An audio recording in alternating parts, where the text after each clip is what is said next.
குழுவாக இருந்தத நம்முடைய முத்தமிழறிஞர் தலைவர் கலைஞர் அவர்கள் சட்டத்துறையாக வளர்த்திருத்தார். கழகத்துக்காக போராடின ஒவ்வொரு கழக முன்னோடியை கேட்டாலும் சட்டத்துறையுடைய பங்களிப்பை பற்றி சொல்லுவாங்க. 1975 எமர்ஜென்சி அறிவிக்கப்பட்டப்போ, நெருக்கடி காலம் அறிவிக்கப்பட்டப்போ நான் உட்பட பலர் ஓராண்டு காலம் சிறையில் அடைக்கப்பட்டோம். வெளியிருந்த கழக தோழர்கள் பல்வேறு வழக்குகளை எதிர்கொண்டாங்க.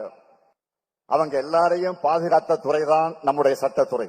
எம்ஜிஆர் ஆட்சி காலத்துல தலைவர் கலைஞர் அவர்கள் மேல ஏராளமான வழக்குகளை போட்டாங்க. அப்ப கலைஞருக்காக வாதாட பெரும் படையே வரும். நம்ம RS பாரதியை கேட்டா அந்த வரலாற்றை எல்லாம் விரிவா எடுத்து சொல்லுவார்.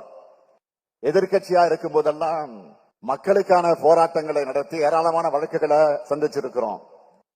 கடந்த கால அதிமுக ஆட்சியில காழ்ப்புணர்ச்சியோடு புனையப்பட்ட ஏராளமான பொய் வழக்குகள் அவற்றையெல்லாம் நம்ம எதிர்கொண்டிருக்கிறோம். அப்பவெல்லாம் துணையார் என்ற அமைப்பு தான் இந்த சட்டத்துறை. சட்டத்துறையோட முக்கியமான சட்ட போராட்டங்களை குறிப்பிட்டு சொல்லணும்னா, இன்னைக்கு நாம கம்பீரமா உட்கார்ந்து இருக்கிறோமே அண்ணா அறிவாலயம், அந்த இடத்துக்கு நெருக்கடி வந்துச்சு. அதை கட்ட அனுமதி இல்லைன்னு தடை போட்டாங்க. அந்த தடையை உடைச்சது இந்த சட்டத்துறை தான். ஏன், நம்முடைய கருப்பு சிவப்பு கொடிக்கும் உதயசூரியன் சின்னத்துக்கும் ஒரு காலத்துல பிரச்சனை வந்துச்சு. அதையும் மீட்டு தந்தது இந்த சட்டத்துறை தான்.